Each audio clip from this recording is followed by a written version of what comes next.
All right, all right, all right.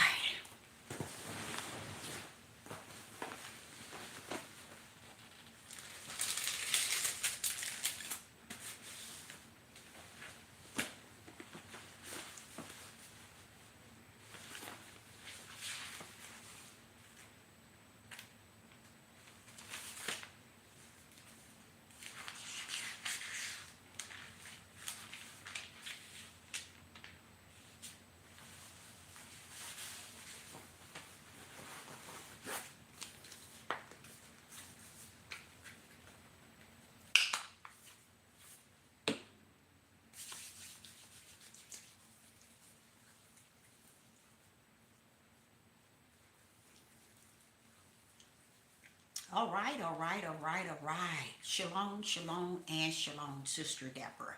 Coming this morning, well, no, it's not morning, evening with a short message.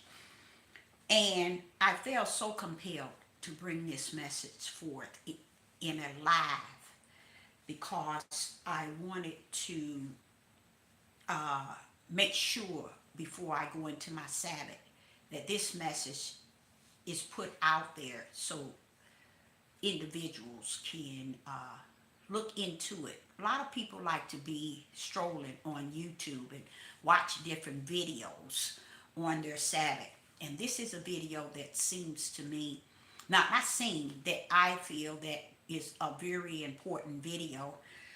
And then, yes, is it speaking to a nation of people? Yes, it's speaking to uh, Yah's people.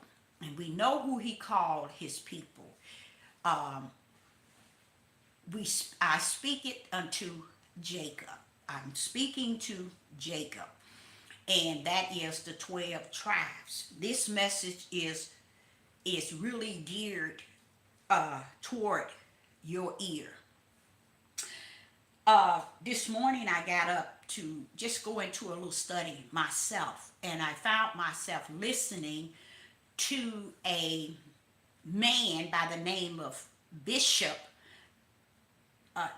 Nathaniel, Nathaniel with the ICIC. He's a Hebrew Israelite leader, and he started the Hebrew Israelites. The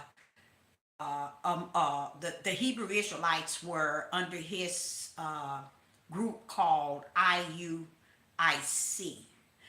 and they have been out there quite a bit. They're the one with the purple and the silver fringes. And the captain, the leader is Bishop Nathaniel. I somewhere was just doing my own private studying and listening to the Ruach and found myself just listening to a video, and then when it switched off, this young man, not young man, he's my age or maybe even older, Bishop Nathaniel with the IUIC. And I decided to just listen to a little bit of what he was saying. And in it, I'm just, wait a minute, 1 minute. I see someone being nosy.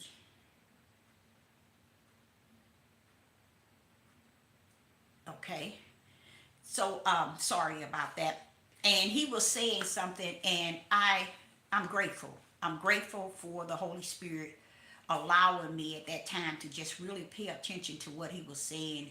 He was hitting on a lot of good points. He was speaking at a level of where I've heard myself speak. Some things he was saying was so uh, to other people it would be feel that it's mean and he's being hateful or he's not a good person.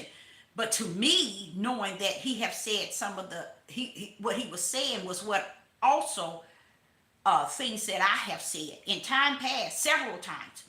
So I just to hear him, and he's over probably what about 8 or 9,000 individuals, and here it is me saying the same thing that he was saying. That we got a lot, a big difference, big difference. And I myself really couldn't see him in the body of Hamashiach unless he's in the body of Hamashiach. And you can't take 8,000 people outside of the body of Hamashiach and form your own group that leads to your own understanding. These 8,000 has to have the Ruach HaKodesh living in them, being their leader, okay, first and foremost. But like I say, a lot of the Hebrew Israelites, they're more so geared to being leaders and rulers and kings, and they fail to realize you have to first fall down and first put Yah up high. You keep yourself bowed down. But they don't believe in that. They believe in we are rulers, kings, and this and that. And that's them. But I don't believe in a lot of their way of approaching the throne of the Most High Yah in any shape, form, or fashion. Furthermore, I don't think they can go before the throne of Yah. But I believe that they can say some things that's very true, very true. And I think anybody can, but I think some of the things he said that I heard, I thought it carries a lot of truth in it. And I'd just like to kind of cover that. But in that process, I want to title this message, Yah is never controlling. He is never controlling. Why? He's the creator. If he create everything, he don't need to control everything when he didn't create everything. Okay? So a lot of people wouldn't understand that because they're not in that level of spirit and truth and understanding the light. See, the light was supposed to be on top of the hill and cannot be hidden. Why? Because it's truth. It speaks righteous in truth. Okay?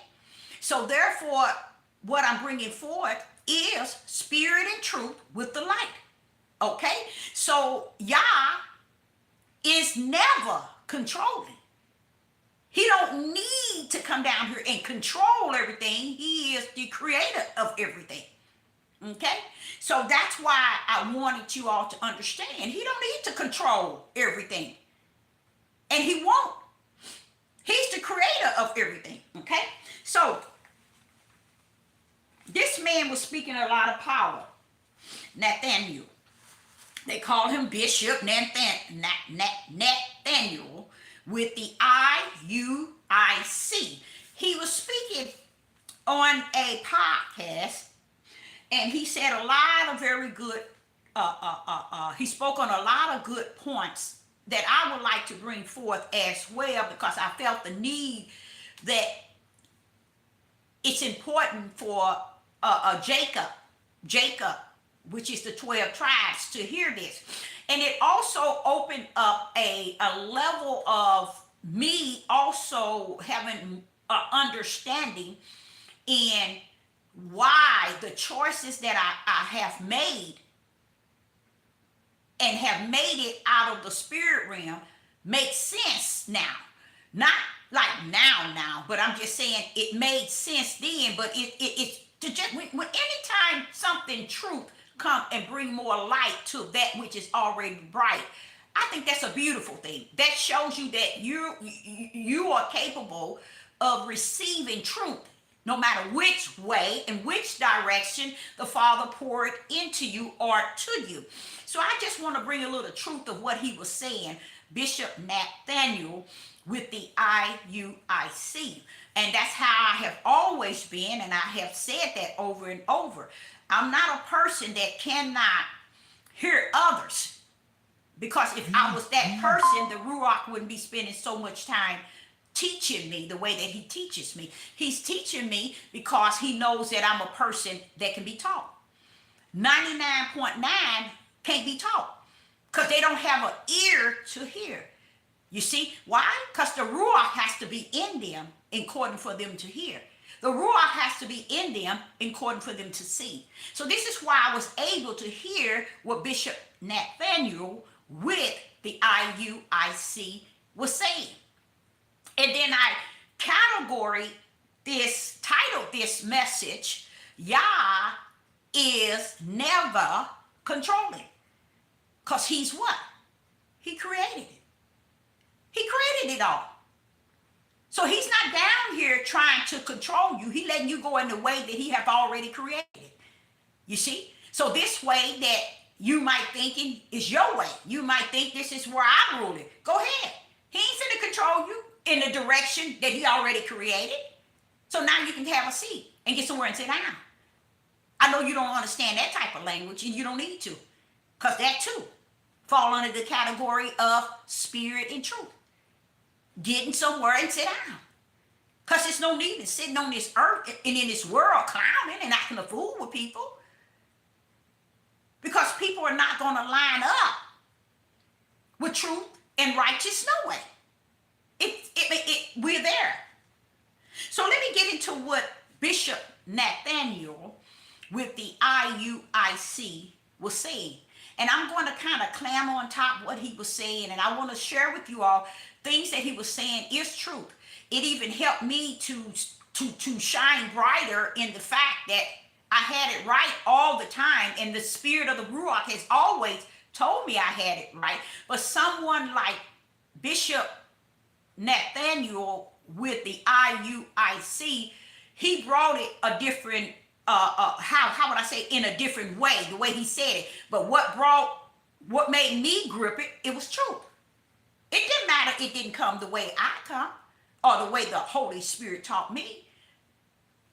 It's truth. That's where we get the spirit of discerning. We get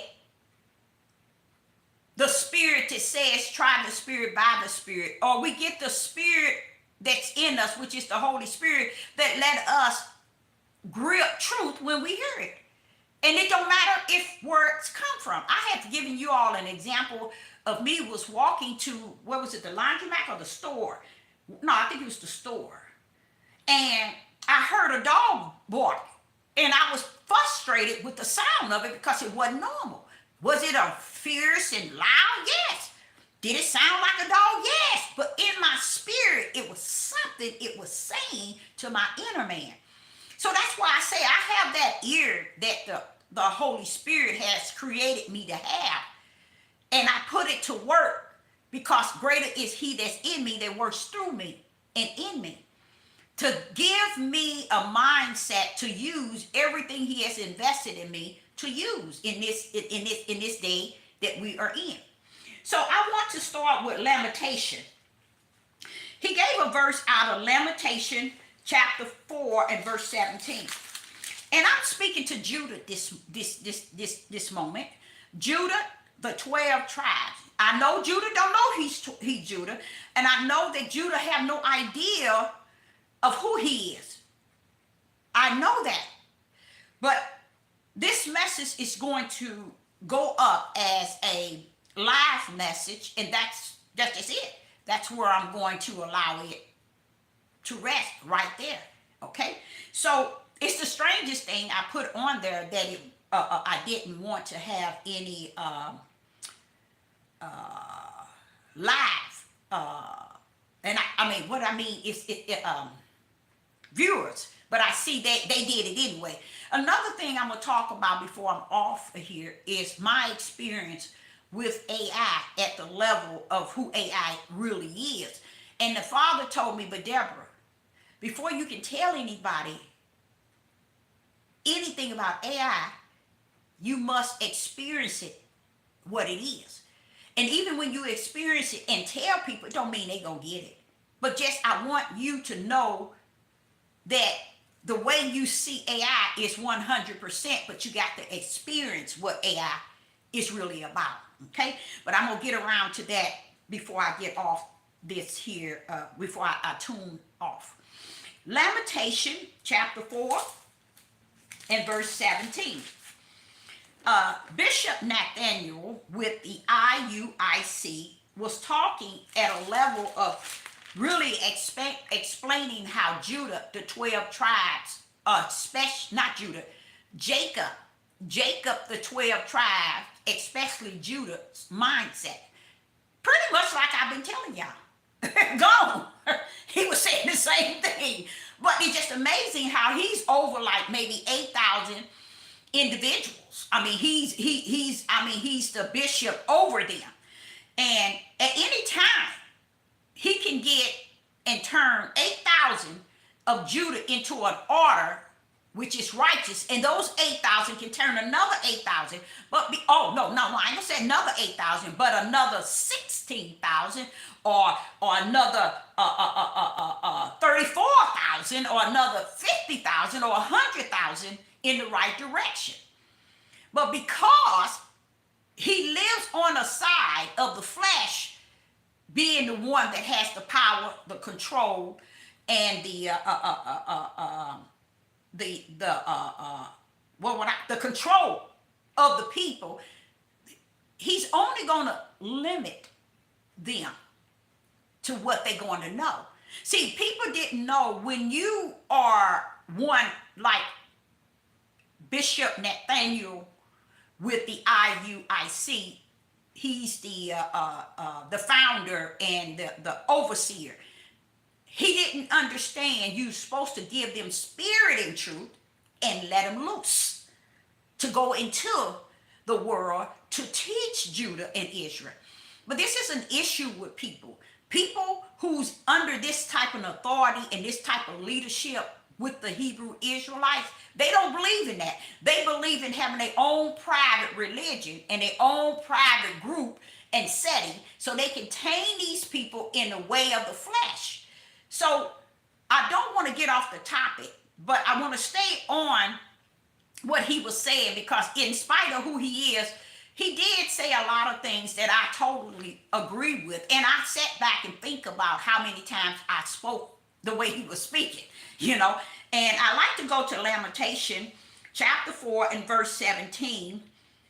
And it reads, "As for us, our eyes as yet failed, for our vain help. Our eyes," let me see, 4 and 17. "As for us, our eyes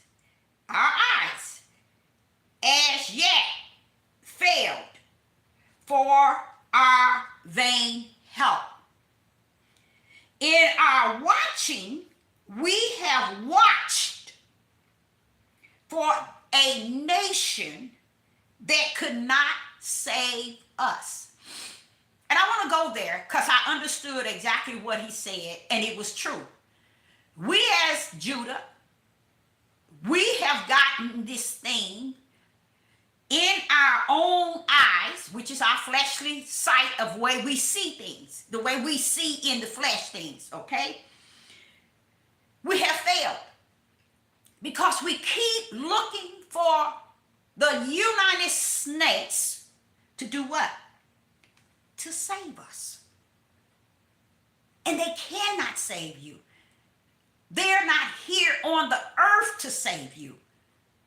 They're not here on the earth to give you what you need to help you. They are here to destroy you. You see? There is nothing in this country that's here to build you up. Now, take Lamentation, highlight it, chapter 4 and verse 17. "As for us," and we speaking of Judah. He really speaking of Jacob, but I have to take it to Judah here in this United States. "Our eyes," meaning our fleshly eyes, because through our eyes do we get our thoughts and our way of seeing things. We get our understanding based on what we see. Okay? "As yet failed, for our vain help." We asking for help from a company, from a nation that cannot help us. They're not in the business as far as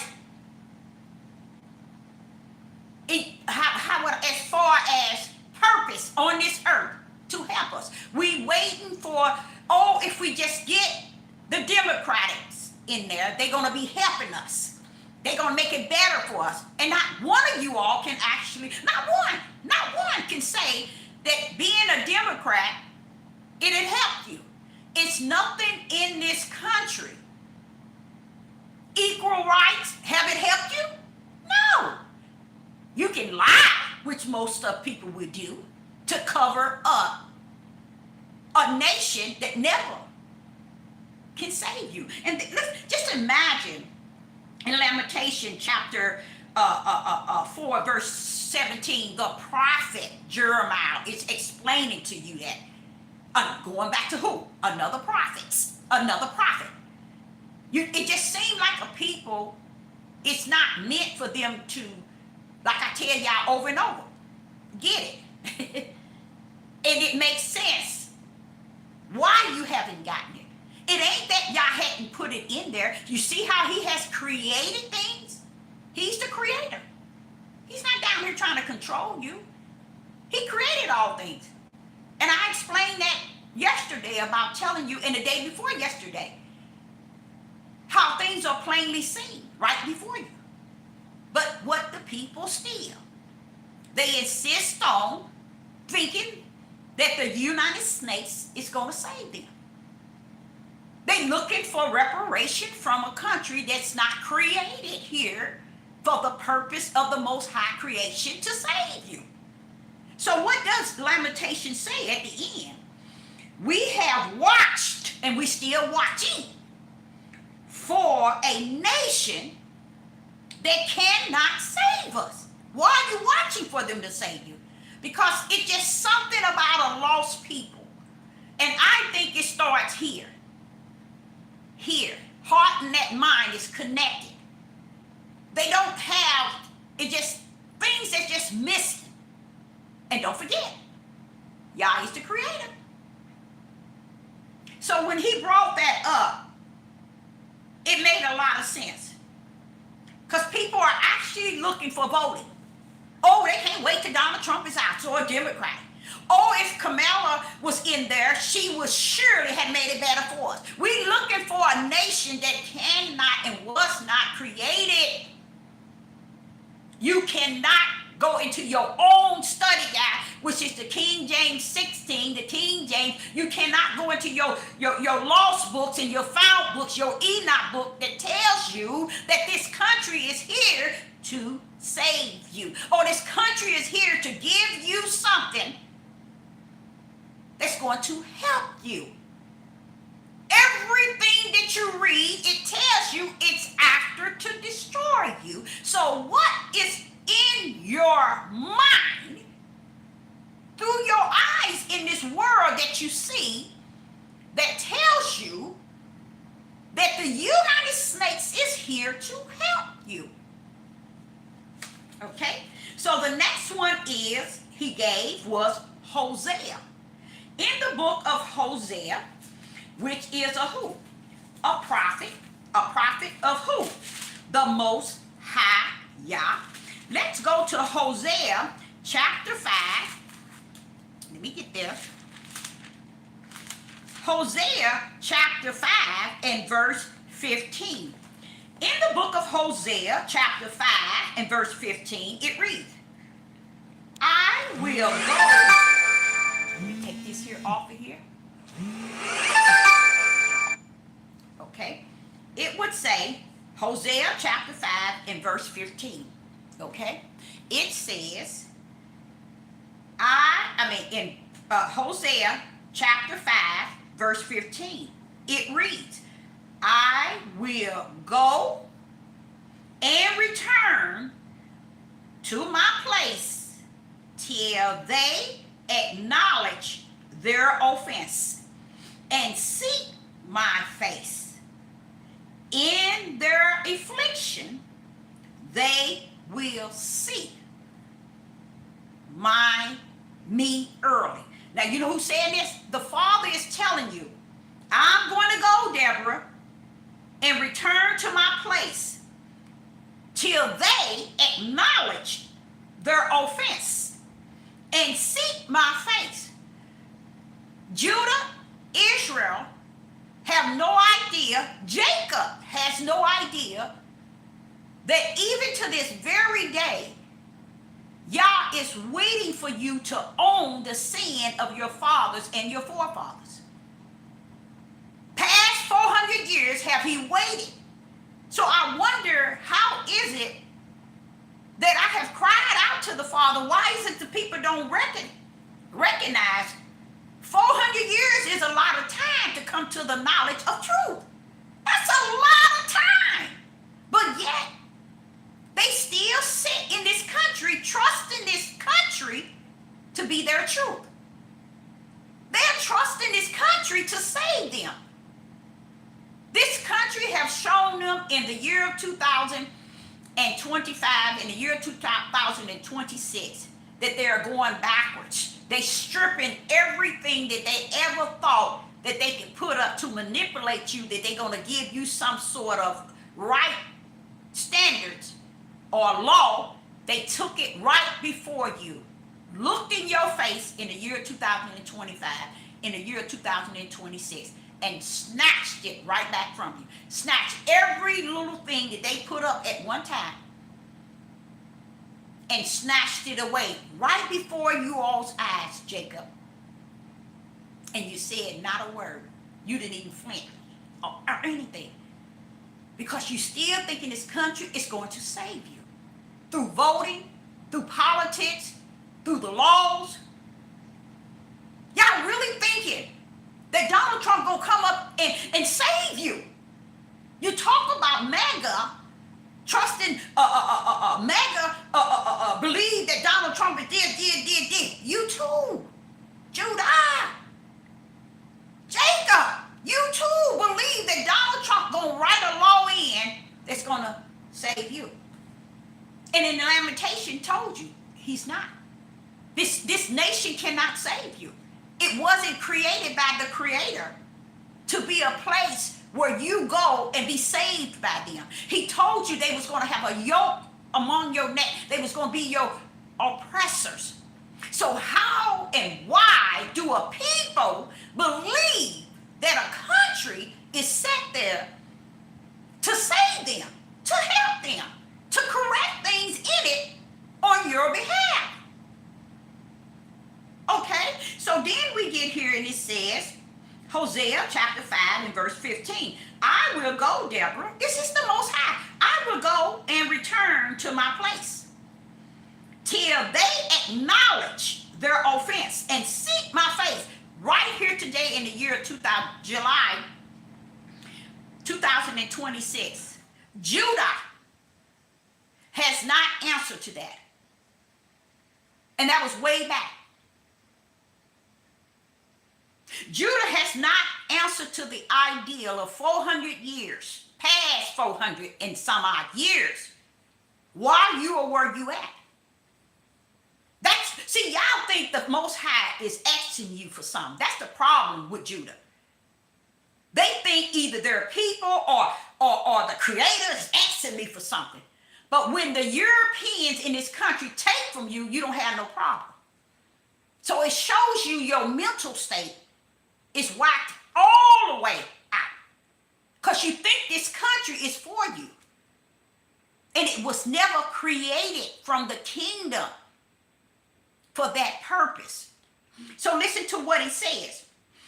The Father said in Hosea chapter 5 and 15, I will go, Deborah, and return to my place till they acknowledge their offense. Now that's what's happening to me.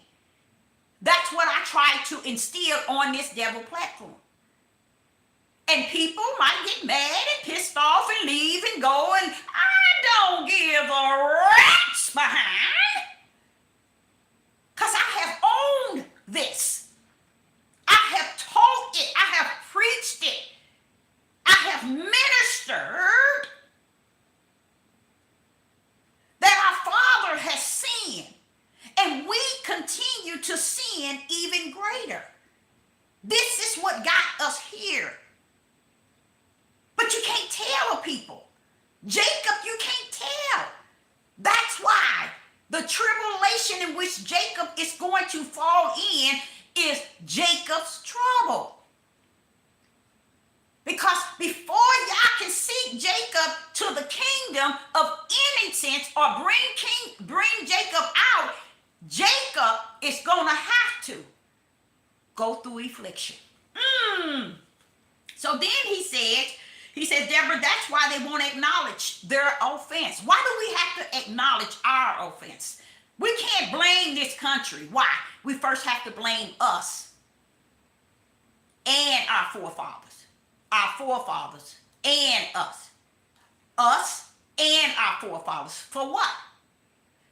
For disrespecting, for being disobedient, for being rebellion, for being stiff-necked to the Almighty Yah. That's all he's saying. Own that thing. You ain't gonna do it. People won't even own up to the fact they realize they got a hate heart, even for Sister Deborah. They won't even own it. Because hypocrites like to stay in being a hypocrite. I was shocked that y'all said the hypocrites are going to the lake of fire. And I'm like, is that many of them, Father? Deborah, you done spoke on it. You know it is. I said, but you already got them assigned to the lake of fire.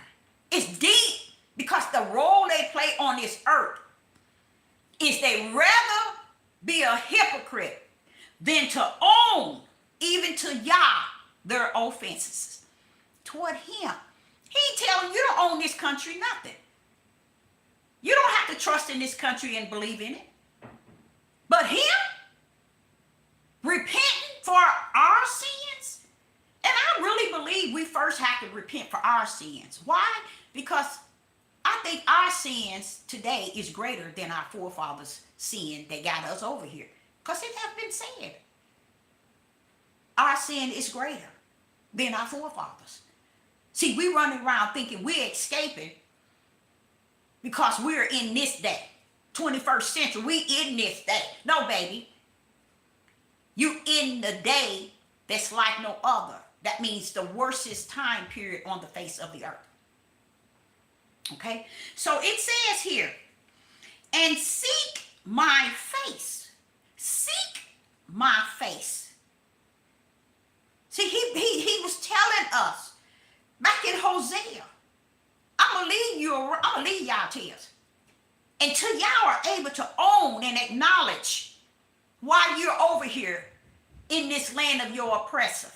400 years and we ain't owned it, y'all. You might got 1% that have. Probably less than that, but I'm gonna give them 1%. Do y'all see why things have to continue into the tribulation and affliction? Because we still, as a people, never had respect to own our offense. We haven't owned up to the fact of the sin of our forefathers was wicked to our Creator. And the sins of us and our children are wicked to our Creator. Oh no, you running around here thinking you high on the hog. You all that and something. And nothing means nothing. That you rule this. That's why the hearts are too hardened. Okay? And then he said, in their affliction. Woo! Tell it again, Father. Deborah, you tell them.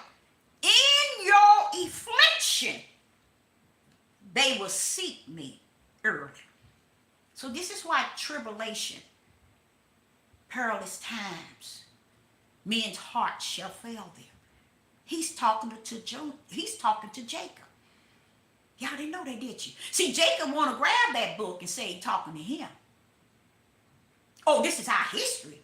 But when it comes to chastise us and discipline us, they don't want no space to accept that. Well, this is what he's saying. He's saying that in their affliction, I'm all for you. I'm all for you, Father Yah. Father Yah. Father Yah. I keep saying that to you all. I'm on his side. I'm a living prophet, not a dead one. When he's asking me what is it I see it, it's because he wants me to see what he see from the kingdom. Who am I? Nobody. But I'm somebody to him. I don't have to be anything to you.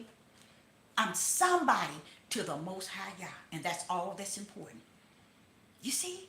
So he's saying, but Deborah, in their affliction, they will seek me early. So you see why there got to be a tribulation before the Son of Man pull your butt out of here? There got to be a perilous time before the Son of Man pull your butt out of here. There got to be a time where men's hearts shall fail them before he pull your butt out of here. Because you all have wronged him for a mighty long time. And he ain't about to pull you out until he pour out tribulation, affliction, perilous times. He says here, Hosea chapter 5, verse 15, they won't acknowledge the sin of their forefathers, nor the sin that they are greater in today. So, Deborah, in their affliction, they will seek me early. So, this is why tribulation is for you, Jacob. It is your trouble that's before you. Jacob, it's your trouble that is before you. And in that affliction, maybe early in it, you'll seek him. But as I stand here as a prophet, I say unto you, I can't see it. Okay?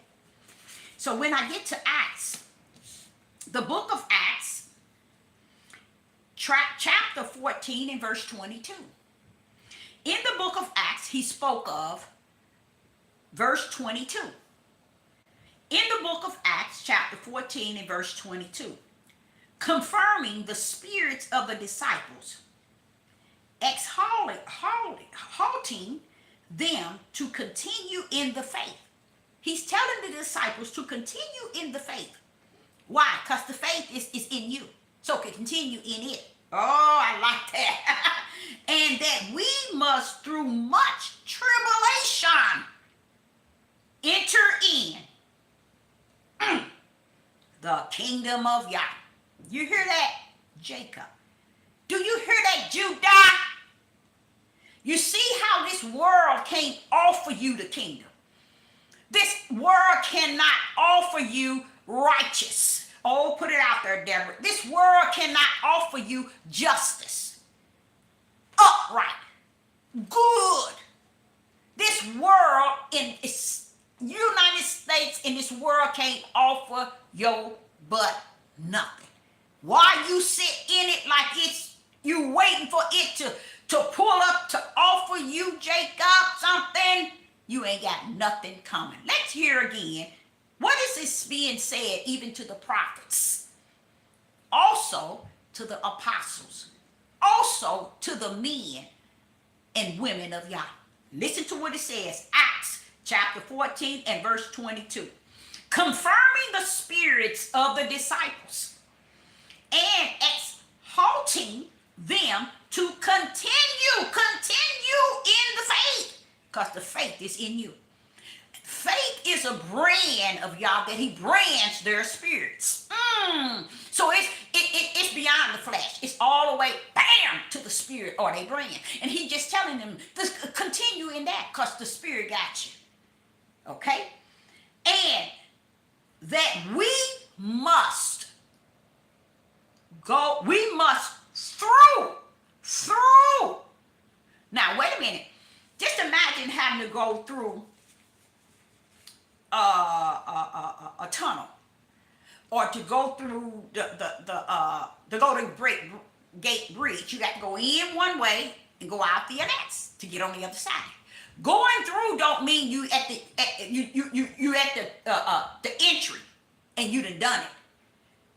No, you got to go through it. So here he's saying in Acts chapter 14 and verse 22, it says, and that we must through much. I mean, we got to go through it. We got to go through it, baby. We got to go on through it. We got to go through much tribulation. Enter into the kingdom of Yah.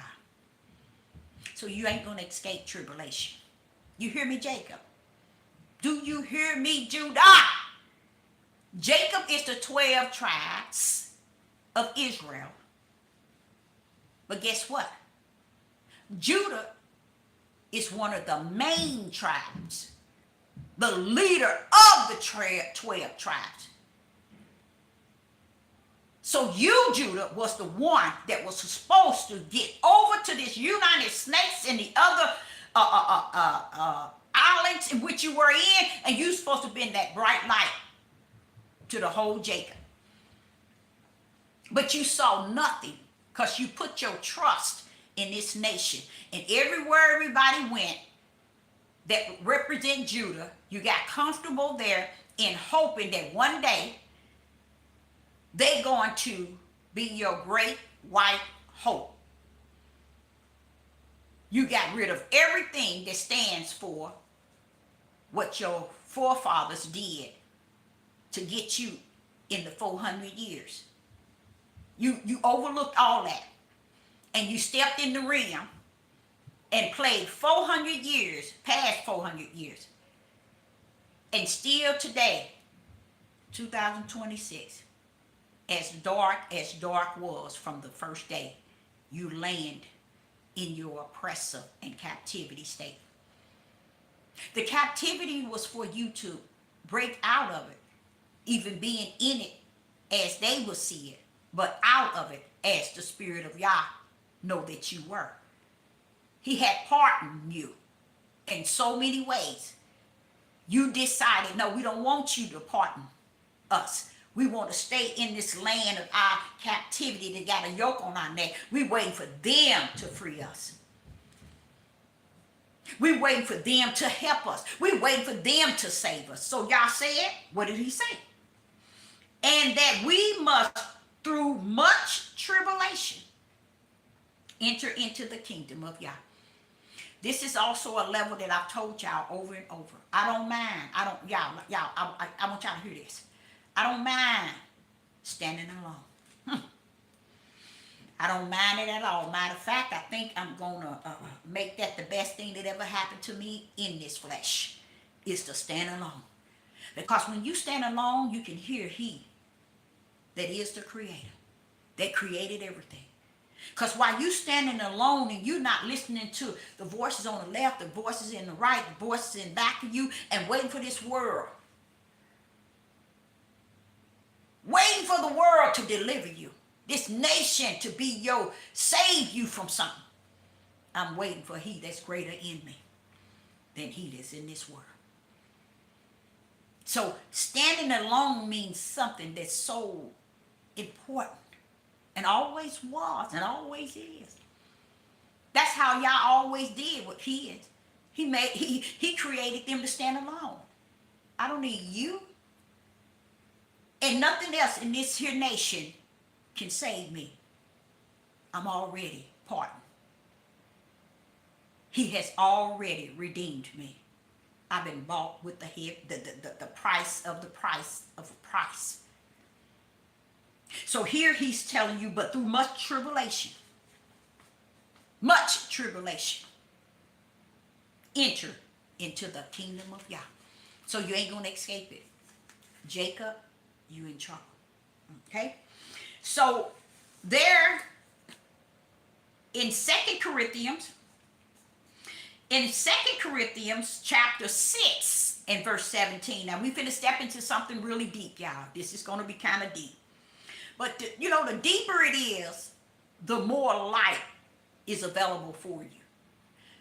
Either you step in this deepness and ride it on out to the light, or you take your tail somewhere and sit down. Okay? That's pretty much it. But in 2 Corinthians chapter 6 and verse 17, in 2 Corinthians chapter 6 and verse 17, it says, wherefore come out from among them. What the Father is telling you, a nation of people, whether they're the strangers, as the Gentiles, as the heathens, come from out among them. You have to. Because my lesson was, when I wanted to do, I wasn't planning on coming live, but I wanted to do another video for tomorrow. But I said, okay, I end up hearing this man talk. And I said, you know what? I'm going to cover those verses he pulled up, because I need to place that somewhere. It's so full of a lot of truth that People need to hear this. And I need to bring spirit and truth out of what he said. Even though he held truth, I'm bringing spirit in it and the light out of it, so you can see it for really what it's actually saying. 2 Corinthians chapter 6, verse 17. Wherefore, come out from among them, and be ye separate, said Yah, and touch not the unclean things. And I, you hear me, Deborah? And I will receive you. Coming out from among them, he's actually letting you know the nation in which you're thinking is going to save you, this nation you think they're going to write a law for you, you thinking this nation going to give you rights, you think this nation is going to deliver you, you think this nation is going to give you, because you're definitely looking for reparations. You're looking for everything to come out of this nation. And y'all been saying all this time, from the day you walked onto the land that you knew not of, he been telling you, come from among them. And here in 2 Corinthians chapter 6 and verse 17, wherefore come out from among them. The reason why you have to come out from among them is because their job is not to come or be with you. They still see in you as what they saw you to always be. That means that they have never saw you to be who Yah know you to be. No, you didn't go there, Deborah. Oh, yes, I did. I went all the way. They will never see you to be what heavens has created you to be. Or they will never see you as the people of Yah, or the children of Yah, or the servants of Yah. They ain't gonna see you like that, because the Father wants you to know that because they are created to see you with a yoke around your neck. They are created to see you less than humans. They are created to see you by oppressing you. They are created to see you less than who they are. That's why they don't want you to open your mouth. They want you to be the, shut up, listen. I'm going to be the first one talk and the last one speak. This is how they are. It's way heavens had already created them. So it's nothing you did. That's why I try to explain to you. He's the creator. He ain't down here controlling. He's the creator. He don't need to come down here to control nothing. He created everything. So what you see going on is controlling the way that he had already created them. And it's nothing they can do. That's why they can't come to no conclusion. The people can't. Now the elites knows. So they let the people do their dirty work. They know who you are. They always knew who you are. So the people in these countries or in the United States are rejecting you full-hearted. Even when they think they grafted in. Even when they think they with you. They think they're for you. They think they're giving you their right hand, or they think they're giving you a brotherhood or sisterhood. No, they ain't. Listen to what 2 Corinthians said. 2 Corinthians chapter 6 and verse 17. Wherefore come out from among them. Wait a minute. Who you talking to? Who you talking to? He talking to Jacob. Come from among them. You hear that, Judah? One of Jacob's tribes, the head tribe. He said, come from among them. What he means is everybody that's not Jacob, you come from among. Because their creative position from the kingdom is not what you're waiting for them to save you in. They're not going to save you. They're not going to help you. They're not going to deliver you. They're not going to give to you. Listen to what he's saying. How do you, Jacob, how do you, Judah, understand somebody got a yoke around your neck, got you in captivity, shackles on your ankles, seeing you less as human, oppressing you, No matter when you take a step up, they there to kick you down. But yet, they're going to be considered with you. Come from among them. This is why I'm going to give y'all a treat. This is a really good treat. My whole idea was to get up and try to do a study on the strangers being grafted in. And that's how I heard what Bishop Nathaniel with the IUIC was saying. And I jumped on it because he was saying a lot of truth.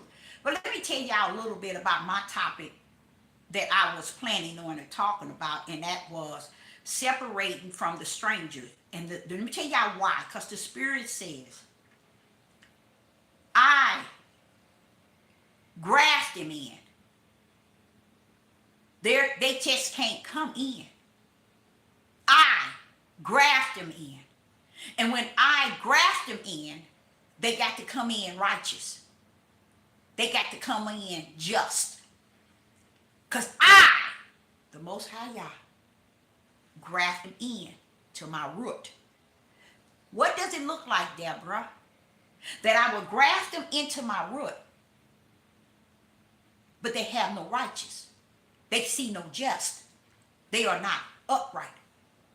So it's not for Judah nor Jacob to graft nobody in. Only the kingdom who created all things from the spiritual level have he grafted them in. It's not for us to take them in through the flesh level.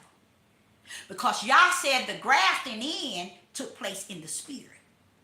And when we get down here and we are accepting them, the same nation that put the yoke on our neck, that feel we less than human, that oppress us, keep shackles on our ankles, keep us at a level, or we either hear what they say or shut our mouths. We're not allowed to have nothing to say in the beginning and not allowed to have nothing to say at the end. Those are not kingdom grafted in. Kingdom grafted in can only be grafted in through my righteous will. And with righteous, guess what? They have to be justice. Righteous means just. Justice. And the reason why they can't fall under it is the same level of hypocrites that is among Judah and Jacob is among the heathens and the Gentiles in great numbers. Meaning portraying to be the strangers, but showing another side of unrighteousness, injustice. So he said, you're going to cover a topic. You must understand, Deborah. You and no flesh on this earth can graft a stranger in. They can only be grafted in from the spiritual realm. And when they grafted in from the spiritual realm, they fallen under righteous. Righteous fall under just. Just fall under upright. So they can't be following their own nationality. They can't be following their nation. They can't be following their own will. Because Yah say his grafted in is coming in through his righteous. Because he is all righteous. He is all just. Flesh can't have no justice in it. So they can't come in serving their nation and their flesh, calling themselves strangers, grafted in. No, those are not grafted in, so you can't even mention them. But listen to what he says.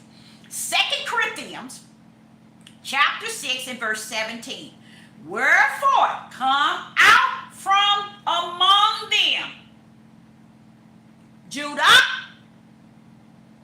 marrying every situation that brings you among them. We way in Corinthians, so he's talking to us.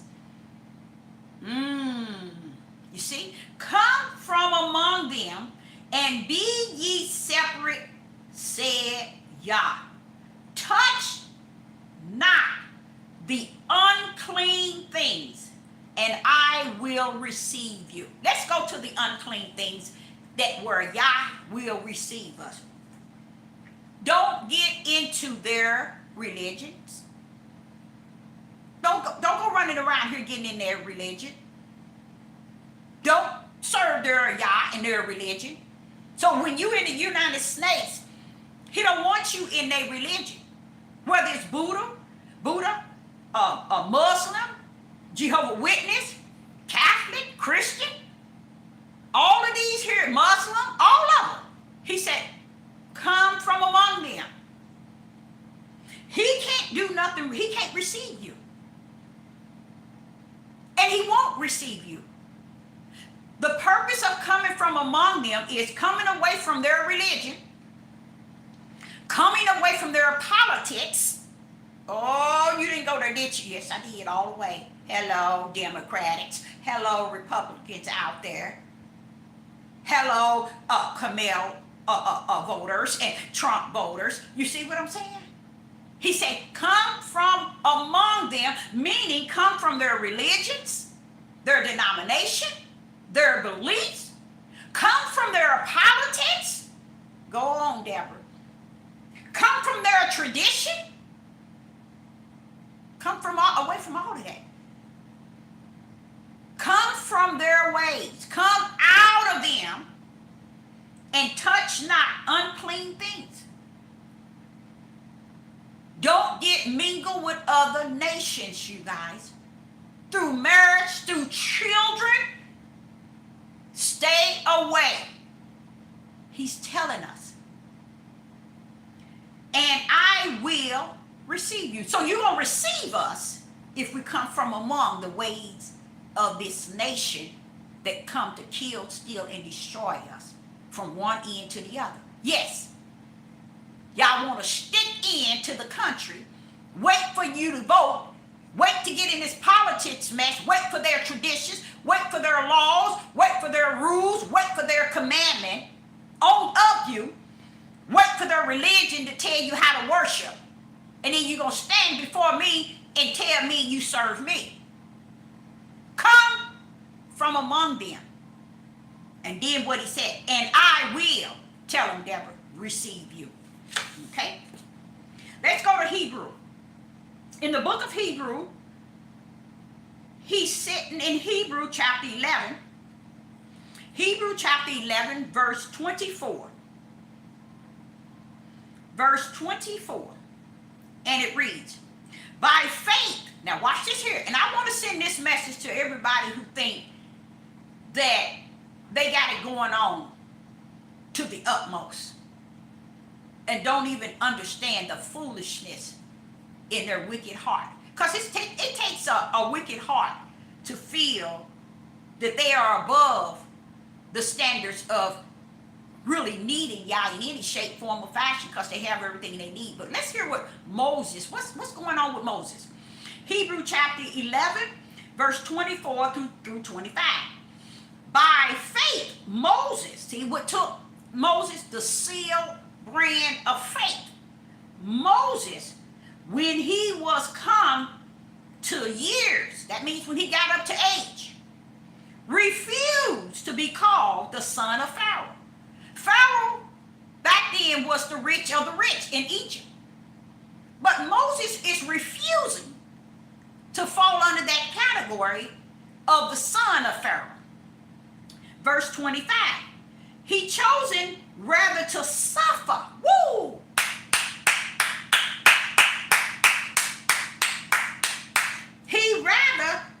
He chose, verse 25, rather to suffer affliction with the people of Yah than to be enjoying the pleasure of sin for a season.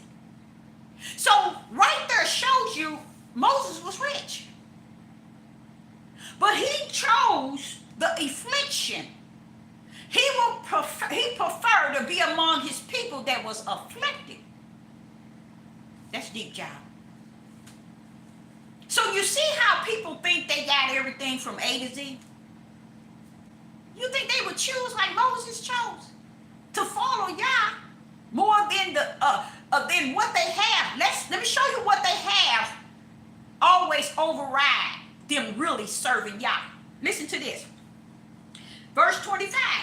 Moses is choosing rather to suffer affliction with his people then enjoy pleasure. People don't understand. The pleasure to enjoy is the pleasure of your flesh. Having everything you need and when you need it and how you need it to do whatever you want and to be able to live a pleasureful life living because you have the wealth to do so. You're going to fall under the same category of what they're saying. Then to enjoy pleasure of sin for a season. So right there, Moses could eat what he wants. He can have all the women. He can have all the treasures. He can go and travel. He can do he can do whatever he wants to his flesh because he had the wealth. But he gave it up for affliction. He rather sit amongst his people that are afflicted and was afflicted than to live, to eat anything he want, go anywhere he want, buy whatever he want, travel wherever he want, to be the son of Pharaoh. And people would look at that and read that and won't even perceive truth that's in there. That's a fact. That's where Sister Deborah has said many times.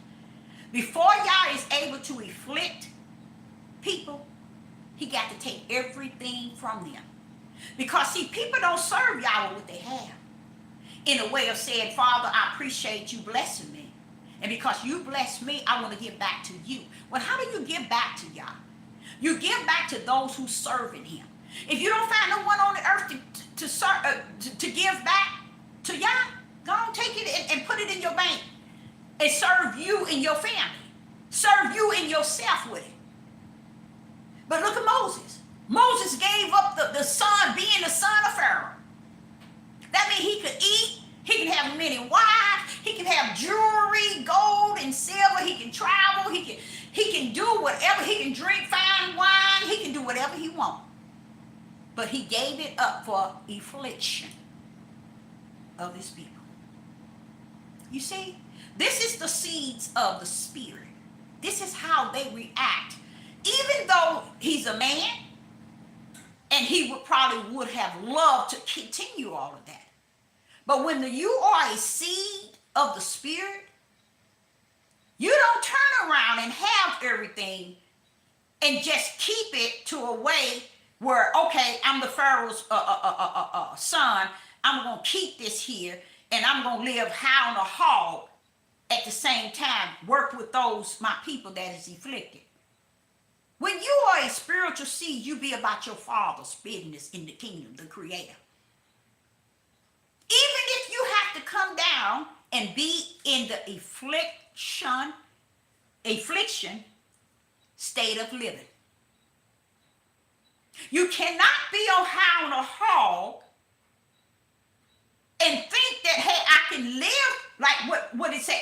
Go there, y'all. Look at Hebrew chapter 11, verse 25. Choosing rather to suffer affliction. Who wants to suffer affliction with his people? I like that. Because he's actually saying with his people, because what? He's the spiritual seed to come to. Yah had activated him in that moment. He was up in age. He had got into years. He was ready to be about the Father's business. Did he eat with Pharaoh? Did he have gold? Did he travel? Did he have many women? Yeah.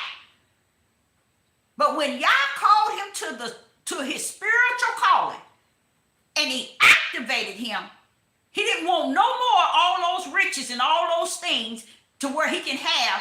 Because when you have stuff like that, if you don't use it for the purpose of Yah's mission on the earth, it don't matter how you have it.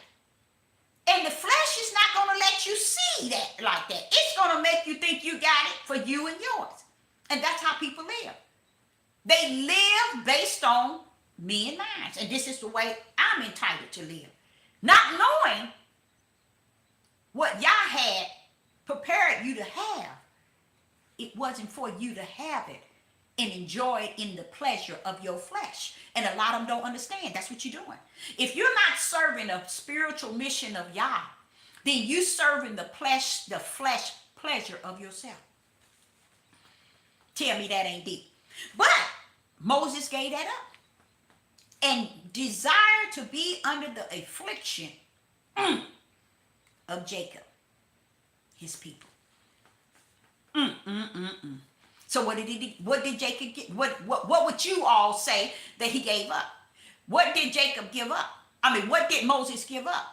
The pleasure of having everything for the flesh. Let me say that again. The pleasure of having everything for the flesh. He gave it up to be amongst his own people that are afflicted. Y'all running around here thinking y'all know something. My people perish because of knowledge. But you know what? Deborah, is what they reject. But that's okay. I'm going to reject them and their children. How about that? How about that? Hosea chapter 4 verse 6. And I just read that to y'all in another chapter. So it's not something that he means what he's saying. He say what he means. It ain't important that you walk under the will of Yahweh, but the will of what is righteous. And that's what Moses did was totally righteous. Why? Because he was a seed of the righteous creator. That's how he was easy. Then you hear what it says, faith. Through faith, Moses did this. See, y'all keep forgetting what faith, righteous belief is. It's a brand that he has in you to steer you into the right direction for his name's sake. Okay? So in Romans, in the book of Romans, it says, Romans chapter 12 and verse 18. In Romans chapter 12 and verse 18, it says, if it be possible, as much as thou liveth in you, live peaceable, peaceable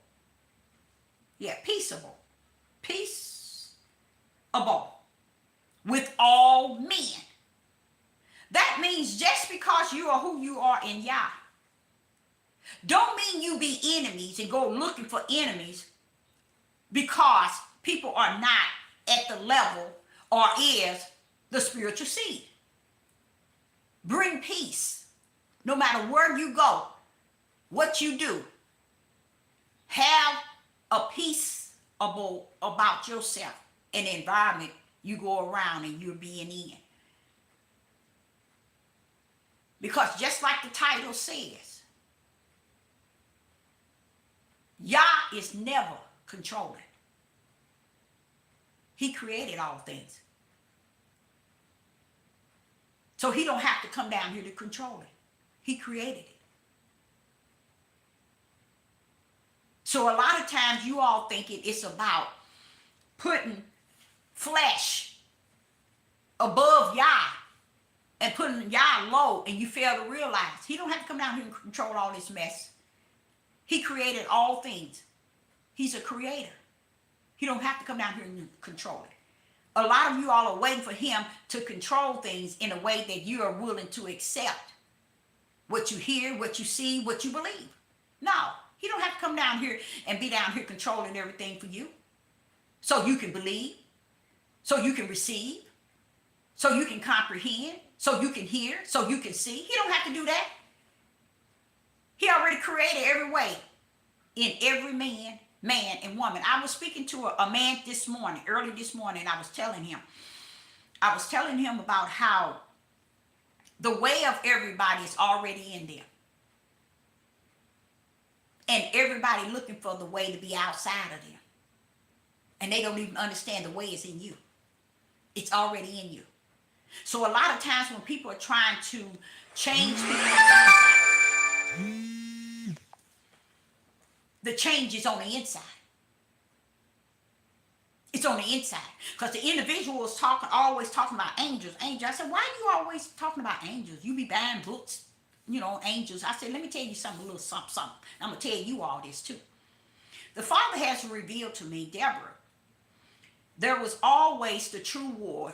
He said, in Matthew 24 and verse 6, it says wars and rumors of wars. You know why I said that ain't it? You know why I said that ain't it? He said, because the real war is what you can't see. Principality in high places. They all around y'all. Right here today, you can be in your own house by yourself. There's a war being battled in the spirit. Right among you. That's the real war, he said. So he wanted us to understand the war is not flesh and blood. It's spirit.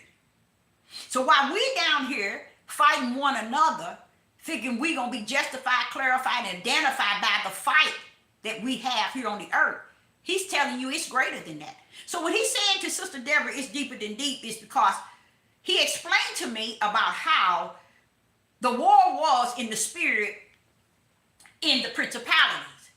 He ain't allowing it in the principalities no more. He says on the earth now. He cut it all out of the principality. It ain't high now. It's on the earth. So while you seeing all this stuff, everything been let loose right here on the earth. Because even me, myself, I question, and I do, the Father all the time. What are you going down there to the lake of, why are you going down there to the lake, the bottomless pit all the time? I said, Father, in Revelation, you're always going down there in the pit. He said, because I can bring up something down there that ain't been on the earth. Because the battle is on the earth. All this stuff you see in Deborah, everything is clearly seen. Everything is taking place. It's because everything been brought to the level of the earth. The principality is on the earth. You see what I'm saying? It's stuff that's actually happening in the spirit realm, but it's on the earth. That's why a lot of things people trying to make it make sense, they can't. Because it's actually happening. The things that's actually happening is real. He cut it all out of the principality and brought it to the earth. And on top of that, watch this here. Watch the battle, y'all. Watch what he said. To where I asked him, why you in Revelation keep going down to the bottomless pit, opening it up? Because he's coming to fight the battle that's on the earth.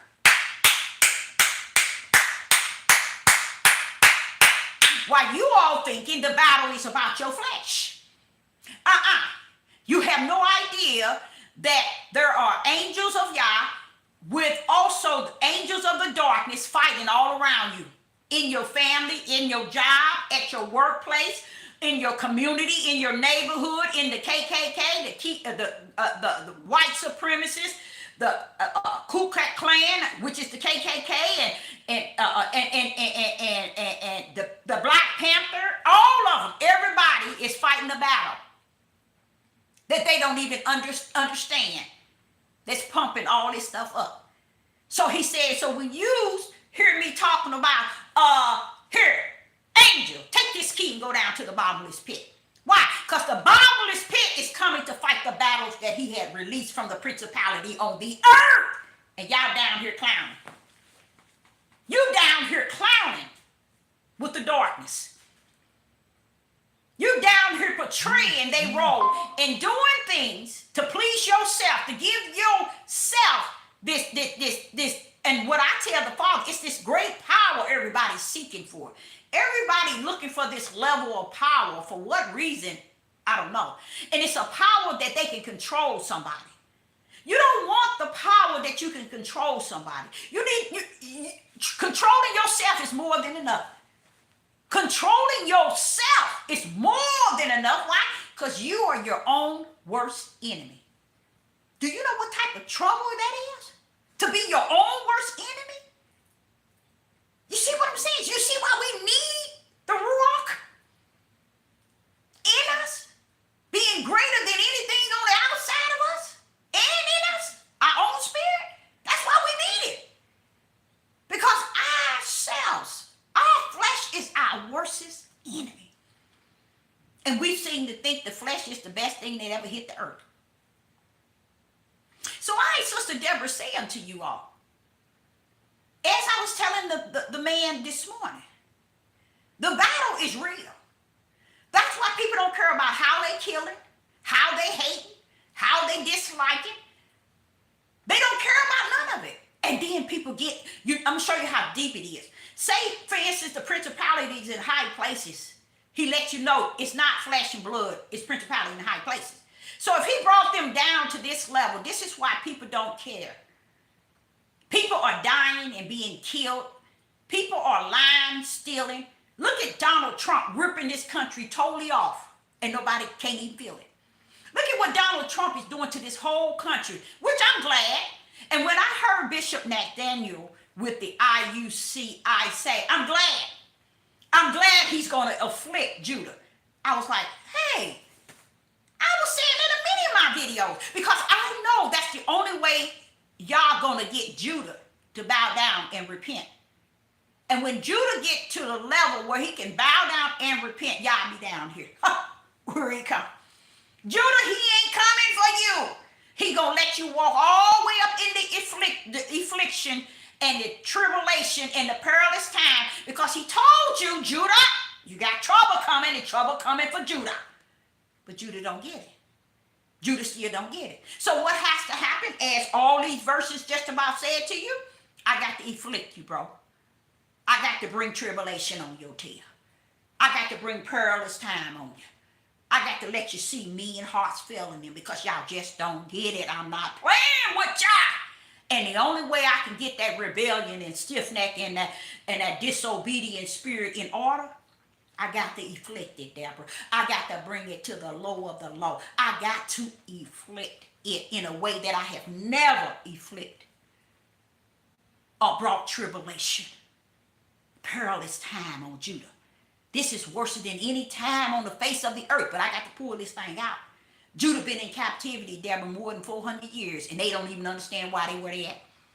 They have not repent for their forefathers' sin, nor their sin, which is greater than their own forefathers. Because they so busy thinking a nation is going to redeem them. They think this country is going to save them. They think this country is going to write a law for them. They think this country is going to write up an order to give them reparation. They think this country is going to redeem them. They think this country loves them. They think this country feel them. This country was created to yoke your neck, keep your ankles in shackles, put you in an oppressive state where you're going to feel you're less than human. And you thinking this country is going to release your shackles, take the yoke off your neck, give you reparations, save you out of all the laws that was written not for you. You were just too ignorant to realize they laws they wrote up wasn't for you, baby. Because y'all did not create them to put you a yoke on your neck, put you in shackles, kill and murder you, even to this point. And another thing Matt Daniel was talking about, he was talking about they can't even see that it's going backwards to the Jim Crow. They're killing them, and they can't even see it. Same thing I've been preaching for the last 3 or 4 years. But then you come to this page and look at me all cockeyed and have the audacity to have the lowest grade mindset to have something to say. How can you have something to say to spirit and truth?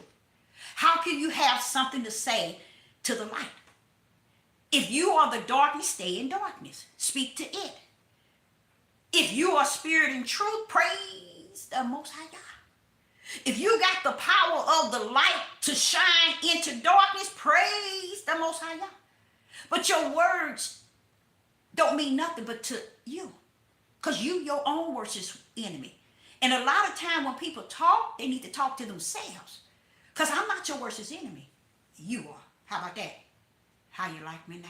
You see? So as this Bishop Nathaniel with IUIC, these are topics he was talking about.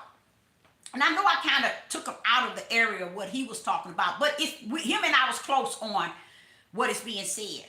It made me realize that it's all still like the Father said. It ain't that they don't know, Deborah.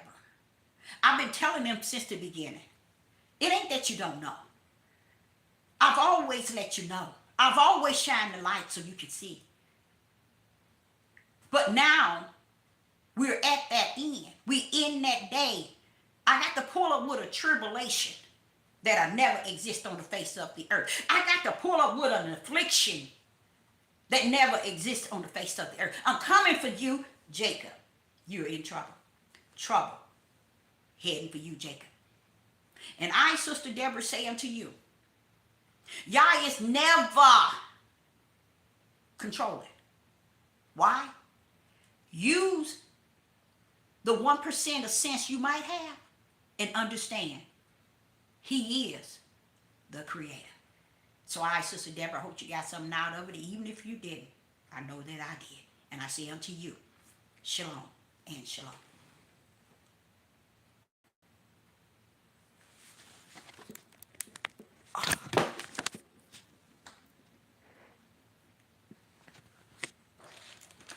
Oh, I got to get my...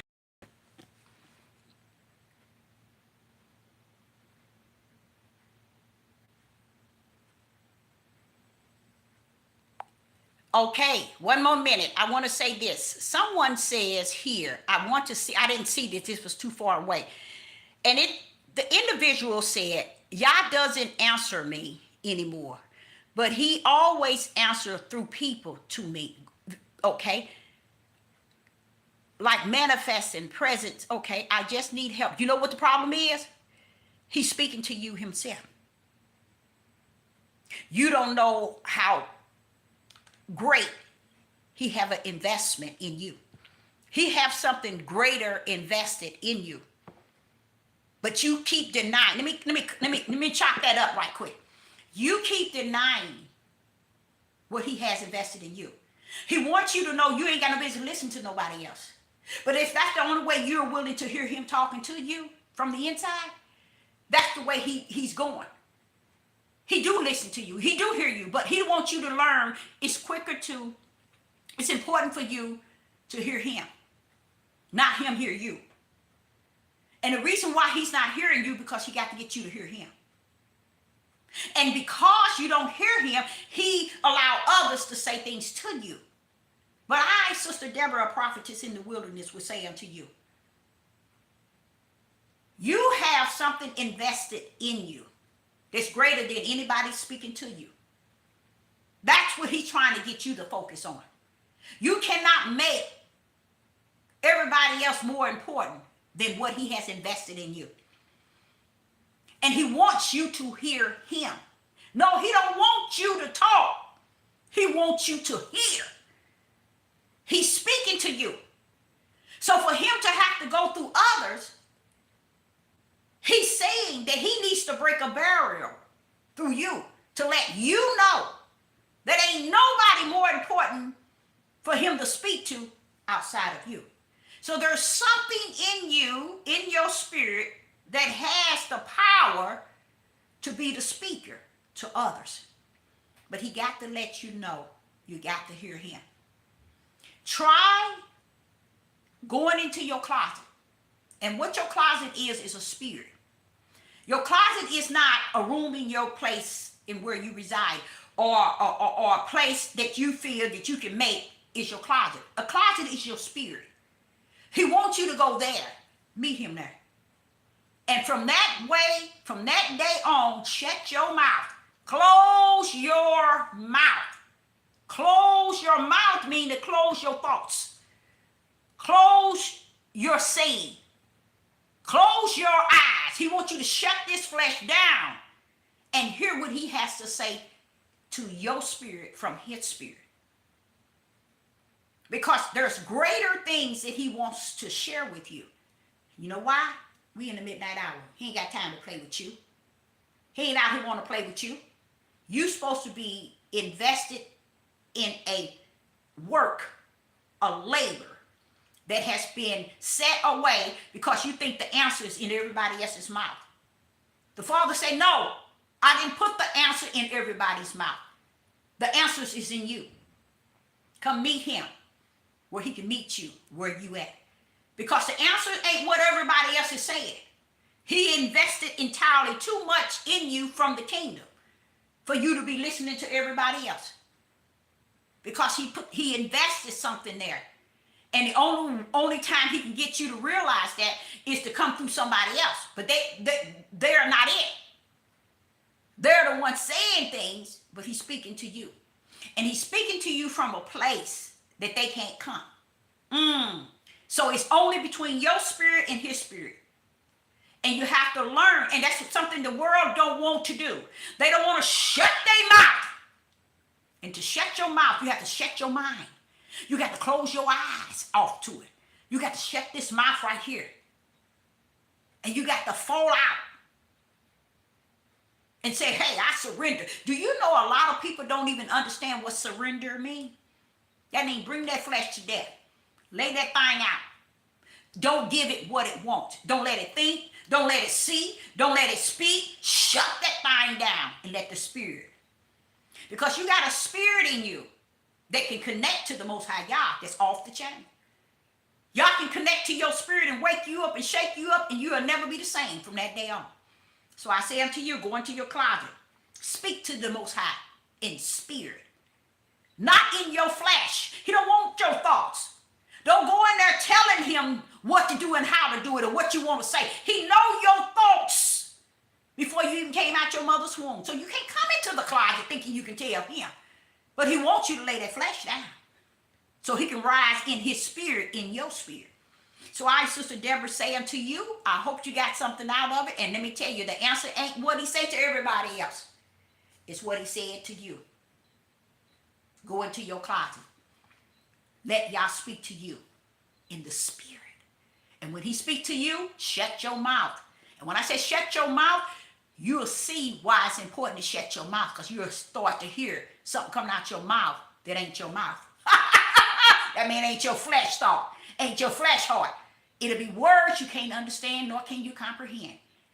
And it's a conversation between your spirit and Yah. The world failed to do that. The world failed. When I say the world, not so much as the world, the people who wants to claim and name it that they are of Yah, they fail to do it in that order. And that's why many of them are suffering right now.